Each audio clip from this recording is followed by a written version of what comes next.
Welcome to another daily cinephile vlog, and yes, still have to change that.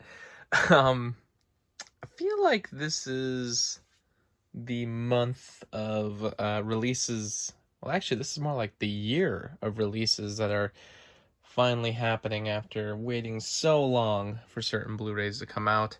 Did it begin with the Black Cauldron? Maybe in a way, but there's a couple releases that are coming out just in the next couple weeks that, overall I'm super happy to see finally get some kind of release, some that were built up for quite a while. And, one of the releases that are finally coming out are these Hitchcock films. Now, as you can see, some of these have been released by Kino, and Kino actually very early on did the British International Pictures Collection with 5 of the films, but there were 2 films that were not included that were originally, there were transfers done of them, but for whatever reason it wasn't included on this set, and there was no release for them announced at the time, and that was number 17 and Rich and Strange. But they recently announced that those 2 will finally be getting Blu-ray releases, which is super cool.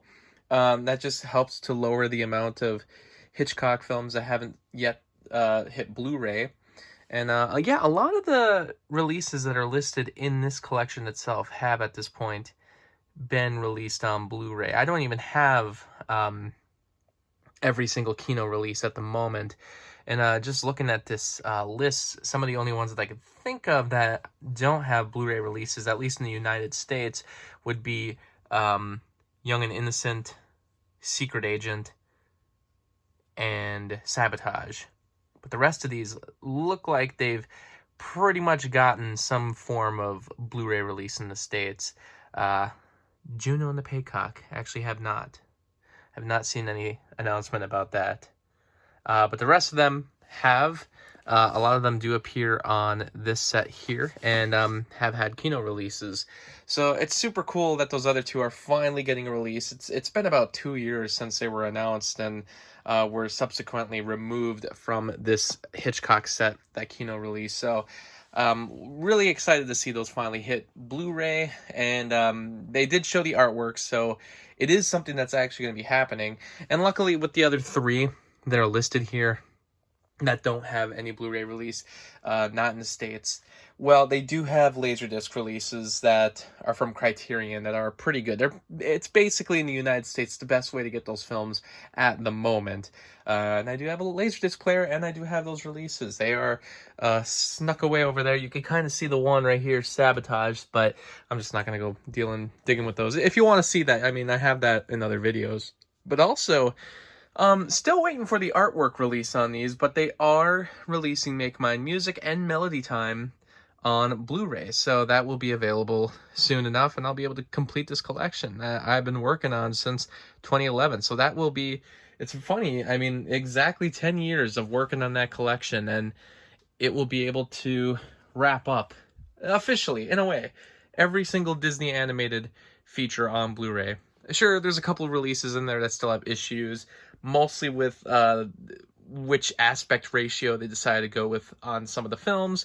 I'm specifically talking about like The Sword in the Stone, Jungle Book. There's still some debate about how those movies were released on Blu-ray, and some of the transfers aren't the best. Once again, Sword in the Stone didn't really have the best transfer done on it. Some of the other ones are pretty questionable, but for the most part, it's done. It's going to be completed, and that makes me very happy. But one of the other releases that I think is really exciting that it's hit Blu-ray, and before I even get into this one, I should also mention that it's really cool that a lot of these Hammer horror films have been released on Blu-ray. Specifically, like a lot of these Dracula ones, of course, a lot of the Dracula ones that hadn't been released for a long time. But it's cool that Curse of Frankenstein finally hit Blu-ray. And I don't think this was this year. No, this was 2020, but still, really cool 2-disc edition that they released here, which just goes to show that even Warner Archive is still trying to do some really special things with their releases, even if they're just on-demand releases. God, I'm trying to think of the one. Oh, the other one that was a big deal that finally came out this year was actually, I gotta dig into the Criterions here. Yeah, that's right here. Bringing Up Baby finally hitting Blu-ray. Super exciting because this was a film that I heard there were a lot of issues with the copyright and whoever owned the rights to the film. But it finally hit Blu-ray in some format. The film wasn't completely unaccessible. I mean, there were DVD releases and you could watch it on streaming as I did this year. But the film finally hit Blu-ray. Super exciting. And same with Roman Holiday. Roman Holiday basically went without a Blu-ray release. One that I knew of anyway. I don't think this really hit Blu-ray until this year.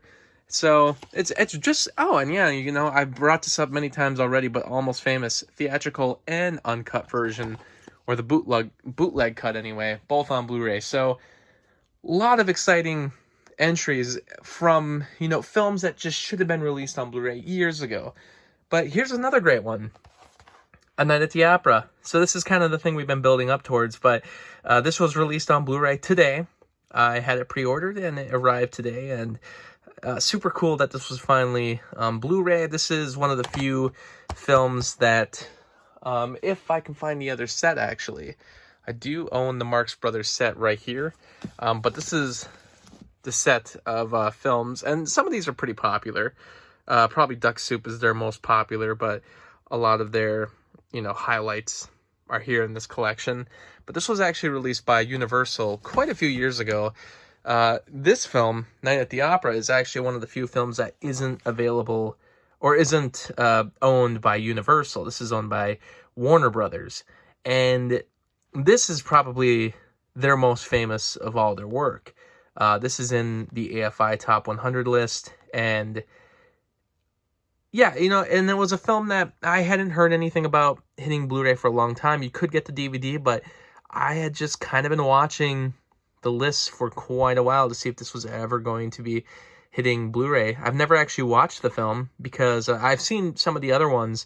Duck Soup is really funny, but, you know, I've been meaning to watch this one for quite a while. But then when I heard there would be a Blu-ray release, I was like, well, I have to jump on that. So super cool that they finally gave this a Blu-ray release, and really goes to show that, again, you know, Warner Brothers, very similar to Paramount as well. These companies are trying to take advantage of, you know, Blu-ray as a format and release anything that hadn't been released already. And as you can see, I do love that Warner Brothers does take the time to do some artwork for the disc, even though it's just a recreation of what's on the front cover. You know, at least they do something, and it's not just the boring, generic, you know, blue backgrounds that Disney tends to do. Disney does them. Paramount usually does them as well, depending on the release. But again, super cool, super exciting. Lots of special features to dig into there as well. Super excited to give this a watch. So just add that to the collection. And, you know, also just, this will all be on the Monday movie pickup soon enough, but I should also point out, I did get Africa Screams. I've had this one on my list for quite a while, but I realized that it was a limited release. This was done by Classic Films, and there are tons of special features on here.